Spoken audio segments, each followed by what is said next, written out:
इंदौर के शहर में एक कविता नाम की लड़की रहती थी जो सावली और चुलबुली थी। उसे घर का कामकाज बहुत पसंद था और उसे मेकअप करने का बहुत शौक था। एक दिन कविता की सहेली सोनिया उसके घर पर आती है और उसे कहती है, हेलो कविता, तुम कैसी हो? मैं अच्छी हूँ, तुम बताओ तुम कैसी हो? मैं भी अच्छी हूँ। मैं तुम्हें कुछ बताना चाहती हूँ। हाँ बताओ। हमारे शहर में एक ब्यूटी प्रतियोगिता हो रहा है। मैंने सोचा कि तुम्हें मेकअप करना बहुत पसंद है, तो तुम्हें इस प्रतियोगिता में हिस्सा लेने के लिए कहना चाहिए। कविता सोचने लगती है और सोनिया से कहती है, तुम सही कह रही हो, मुझे हिस्सा लेना चाहिए।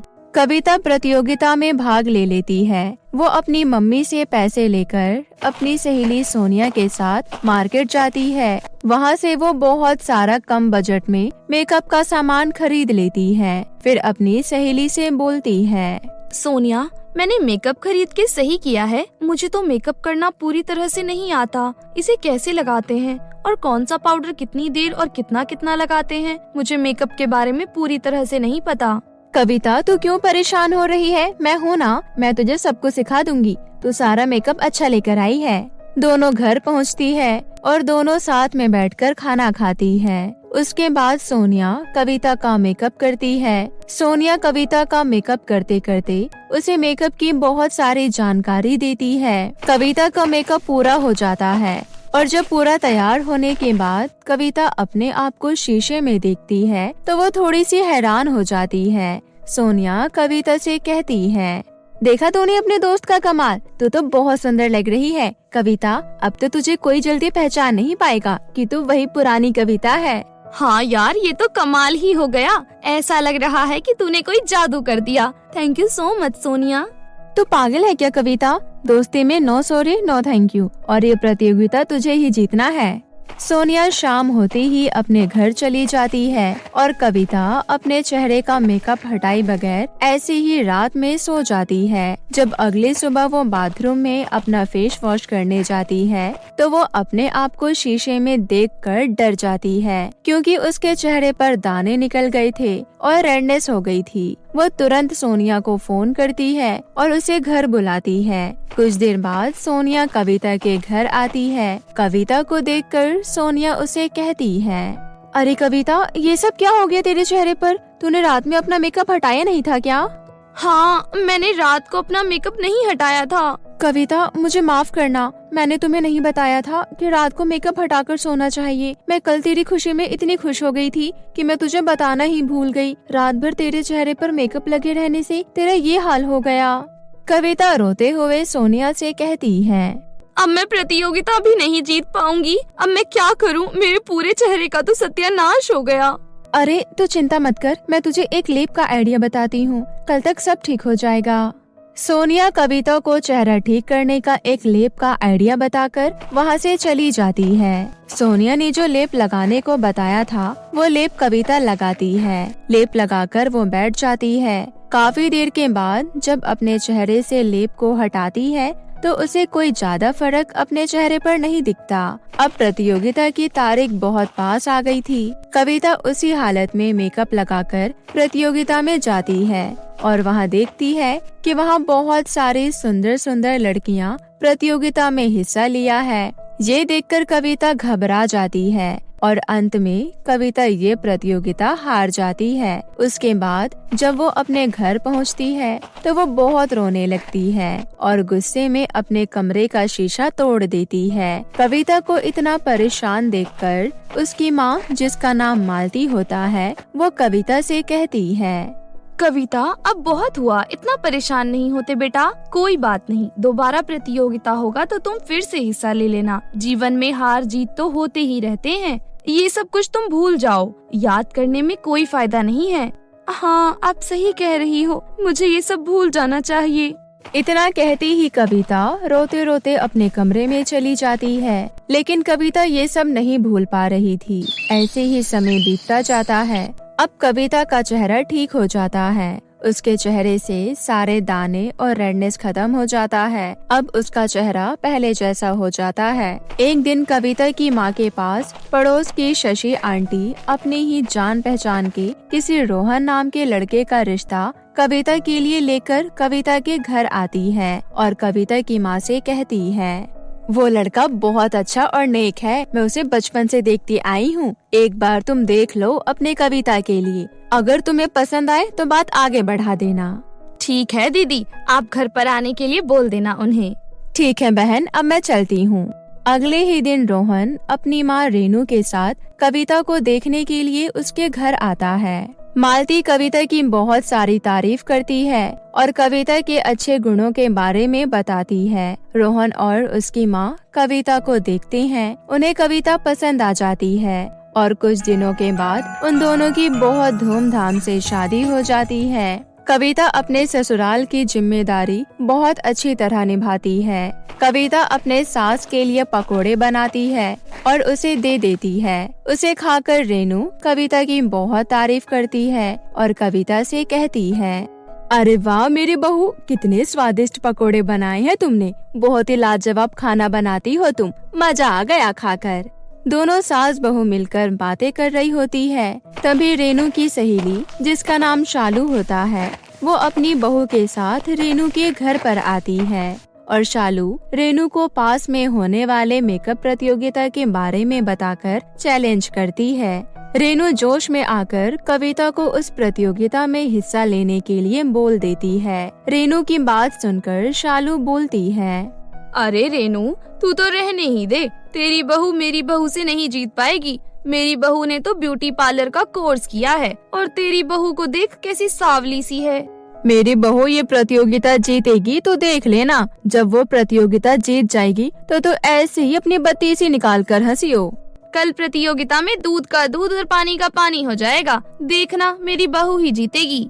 इतना बोलकर वो दोनों वहाँ से चली जाती है और कविता बहुत परेशान होकर रेनू से बोलती है, माँ जी, आपने जोश जोश में तो बोल दिया, पर मैं ये प्रतियोगिता कैसे जीतूंगी? मेरे पास तो अच्छा वाला मेकअप भी नहीं है। अरे तू चिंता मत कर, मेरे पास एक ऐसी चीज है जिससे तू ये प्रतियोगिता जीत जाएगी। रेनू कविता को अपने कमरे में लेकर जाती है और बोलती है, ये देखो बहू, ये एक जादुई मेकअप किट है। जब मैं शादी करके आई थी तो मैंने पौधे लगाने के लिए खुदाई की थी, तब मुझे उस खुदाई में ये मेकअप किट मिला। अगर आज भी मैं इसे लगा लूं तो आज भी मैं जवान दिखूंगी। अच्छा, मैं इसे अभी लगा कर देखती हूँ। कविता जैसे ही वो मेकअप किट को अपने चेहरे पर लगाती है, वो अचानक ही एकदम खूबसूरत हो जाती है। कविता अपने आप को देखकर बहुत हैरान हो जाती है। तभी उसका पति रोहन वहाँ आता है और कविता को इतना सुंदर देखकर वो भी हैरान हो जाता है और कविता से कहता है, अरे कविता, तुम इतनी सुंदर कैसे हो गई? ये तो माँ जी के मेकअप किट का कमाल है। माँ जी के मेकअप किट की वजह से मैं इतनी सुंदर हो पाई। फिर वो कविता को देखते देखते कमरे से बाहर चला जाता है। फिर रोहन के वहाँ से जाने के बाद दोनों सास बहू खूब जोर जोर से हंसती है। अगले दिन प्रतियोगिता में सारी लड़कियां खूबसूरत बनकर वहाँ पर आती है, लेकिन सबसे ज्यादा आकर्षित चेहरा कविता का ही लगता है। प्रतियोगिता शुरू होता है और ये प्रतियोगिता कविता जीत जाती है। कविता को ट्रॉफी से सम्मानित किया जाता है और ये देखकर शालू और उसकी बहू मुंह लटका लेती है और रेनू शालू से कहती है, क्या हुआ शालू, अब क्यों नहीं अपनी बत्तीसी दिखाकर हंस रही? देखा, मेरी बहू ये प्रतियोगिता जीत गई। इतना बोलकर रेनू और कविता घर आ जाती है और दोनों बहुत खुश होती है। कविता जीती हुई ट्रॉफी रोहन को दिखाती है। ट्रॉफी देखकर रोहन बहुत खुश होता है। वो सब मिलकर पार्टी करते हैं और खुशी खुशी रहने लगते हैं। रानी परी की जादुई सोने और चांदी की साड़ी। किसी गांव में राधा नाम की गरीब औरत अपने बच्चों के साथ रहती थी। राधा की बड़ी बेटी का नाम अकीरा था और छोटे बेटे का नाम युग था। बहुत साल पहले ही राधा के पति की मौत हो गई थी, क्योंकि उसका पति बहुत नशा करता था, जिसकी वजह से उसका लीवर खराब हो गया था और उसकी मौत हो गई थी। राधा का पति सिलाई का काम करता था, इसलिए उसके पति ने सिलाई की एक छोटी सी दुकान खोल रखी थी। अपने पति के जाने के बाद राधा सिलाई का काम शुरू करती है और अपने दोनों बच्चों के साथ हंसी खुशी रहने लगती है। एक दिन राधा अपनी बेटी अकीरा से कहती है, अकीरा, मेरे पास बहुत सारे सिलाई के ऑर्डर है, इसलिए लगता है आज मैं घर नहीं आ पाऊंगी। क्यों माँ? अंधेरा होने से पहले जितना काम हो सके करके घर आ जाना, फिर आप खाना कैसे खाओगी? उसकी फिक्र मत करो, मैं अभी अपने साथ खाना लेकर जा रही हूँ। अंधेरा होने के बाद खा लूंगी। अगर रात को थोड़ा टाइम बचा तो दुकान में ही सो जाऊंगी। वैसे मेरे पास बहुत सारे ऑर्डर बचे हैं, इसलिए सोने का तो सवाल ही नहीं उठता। लेकिन माँ, अचानक एक साथ आपके पास इतने सारे ऑर्डर कैसे आए? दरअसल व्यापारी की बेटी की शादी है, इसलिए उन्हीं के घर से बहुत सारा ऑर्डर आया है। अच्छा, कोई बात नहीं माँ, मैं भी आपके साथ चलती हूँ। मैं आपकी मदद करूँगी तो जल्दी काम खत्म हो जाएगा। नहीं अकीरा, तुम रात का खाना बना लेना। और युग अभी छोटा है, उसे घर में अकेले नहीं छोड़ सकते हैं। तुम घर में अपना और अपने भाई का अच्छे से ध्यान रखना। ठीक है माँ, अगर आपको किसी चीज की जरूरत हो तो मुझे फोन कर देना, मैं और युग तुरंत आ जाएंगे। थोड़ी देर बाद राधा अपने दुकान पर चली जाती है। राधा के दुकान के सामने ही शिप्रा नाम की एक औरत की भी सिलाई की दुकान थी। शिप्रा राधा से बहुत जलती थी। राधा को देखकर शिप्रा खुद में बोलती है, पहले इसका पति और अब ये। जब से इन लोगों ने यहाँ अपनी सिलाई की दुकान खोली है, तब से मेरा काम ठप हो गया है। व्यापारी के घर का ऑर्डर मुझे मिलने वाला था, लेकिन इस भिखारी को मिल गया। अगर ऐसे ही चलता रहा तो एक दिन मैं रोड पर आ जाऊंगी। मुझे जल्द से जल्द इसका कुछ करना होगा। शिप्रा कुछ देर तक कुछ सोचती है, तभी उसके दिमाग में एक तरकीब आती है। जिस व्यापारी का ऑर्डर राधा के पास आया है, मैं आज रात को उसके घर से पैसे चोरी करूंगी और सारे पैसे राधा के दुकान पर रख दूंगी। इतना सोचकर शिप्रा आधी रात को चुपके से व्यापारी के घर जाती है और उसके घर से पैसे चोरी कर लेती है। शिप्रा चुपके से सारे पैसे राधा की दुकान पर रख देती है। अगली सुबह व्यापारी की बीवी उठती है तो देखती है कि अलमारी से कुछ पैसे गायब है। व्यापारी की बीवी बहुत घबरा जाती है और व्यापारी के पास जाकर बोलती है, सुनिए जी, लगता है कल रात को किसी ने हमारी अलमारी से पैसे चोरी कर लिए हैं। वो सारे पैसे हमने अपनी बेटी की शादी के लिए रखे थे, अब क्या होगा जी?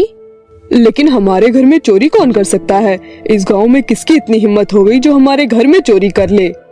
तभी वहाँ पर शिप्रा आ जाती है और बोलती है, माफ करना व्यापारी जी, आप दोनों के बातों के बीच आ रही हूँ, लेकिन आपको कुछ बताना था। हाँ बोलो, क्या बताना है तुम्हें? दरअसल मैं कल रात को अपनी दुकान में काम कर रही थी, तभी मैंने देखा कि राधा आपके घर के तरफ से बैग में कुछ भर कर ला रही थी। हो सकता है कि उसके बैग में आपके ही पैसे हो। एक बार आप दोनों को उसके दुकान में जाकर देखना चाहिए।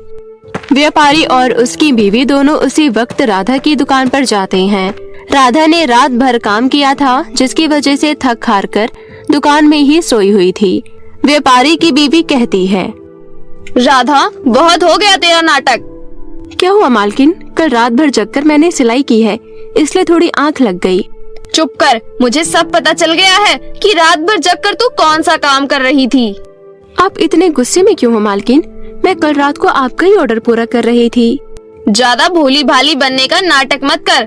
चल हट, मुझे तेरी दुकान की तलाशी लेनी है। नैना की ये बात सुनकर राधा हैरान रह जाती है। ये आप कैसी बातें कर रही हो? आप मेरी दुकान की तलाशी क्यों करना चाहती हो? देख राधा, सब कुछ सच सच बता दे, हम तुझे माफ कर देंगे। तूने रात को जो हमारे घर से पैसे चुराए हैं वो वापस कर दे। अगर तूने ऐसा नहीं किया तो तेरे लिए अच्छा नहीं होगा। क्या? मैंने कोई पैसे नहीं लिए मालकिन, मेरा विश्वास कीजिए। तो फिर ठीक है, अगर तूने पैसे नहीं लिए हैं तो हम एक बार दुकान की तलाशी जरूर करेंगे।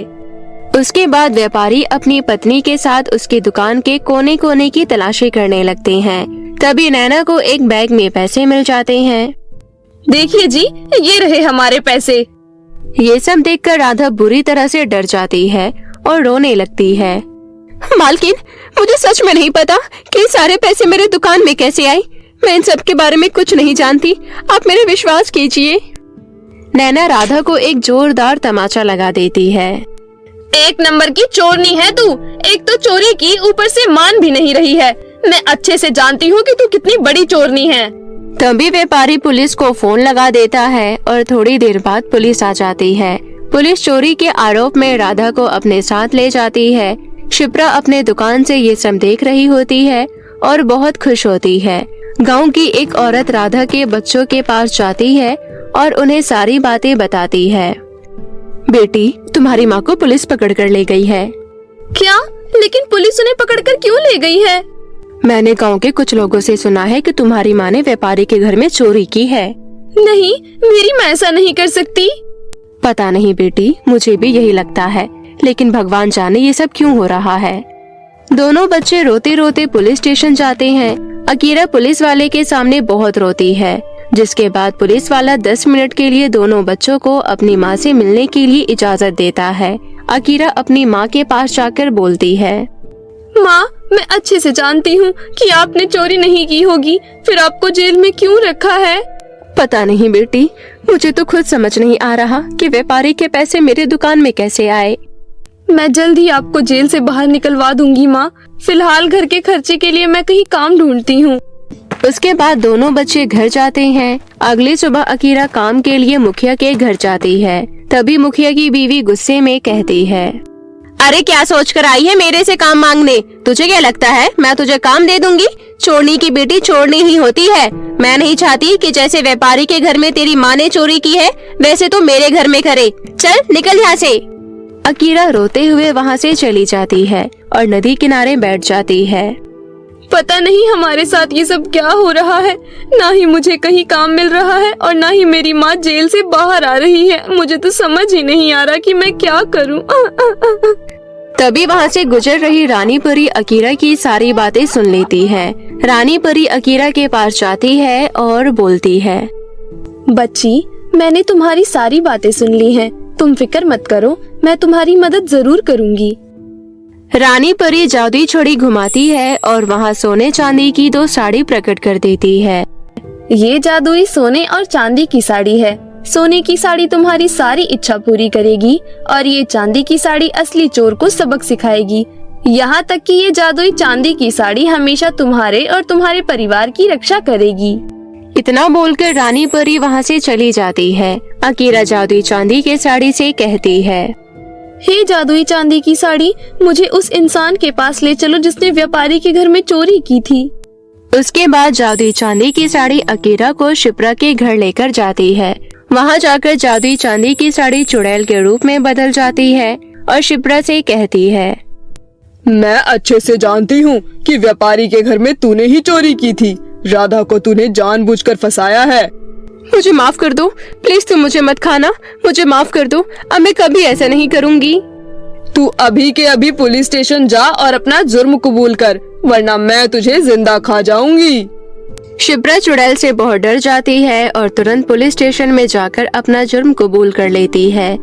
उसके बाद पुलिस शिप्रा को जेल के अंदर डाल देती है और राधा को जेल से बाहर निकाल देती है। नैना राधा के पास आती है और उससे कहती है, हमें माफ कर दो राधा, हमने उस औरत की बातों में आकर तुम पर शक किया और बिना बात के तुम्हें जेल भी भेज दिया। राधा व्यापारी और उसकी बीवी को माफ कर देती है। उसके बाद राधा और अकीरा जादुई चांदी की साड़ी और जादुई सोने की साड़ी लेकर अपने घर जाती है।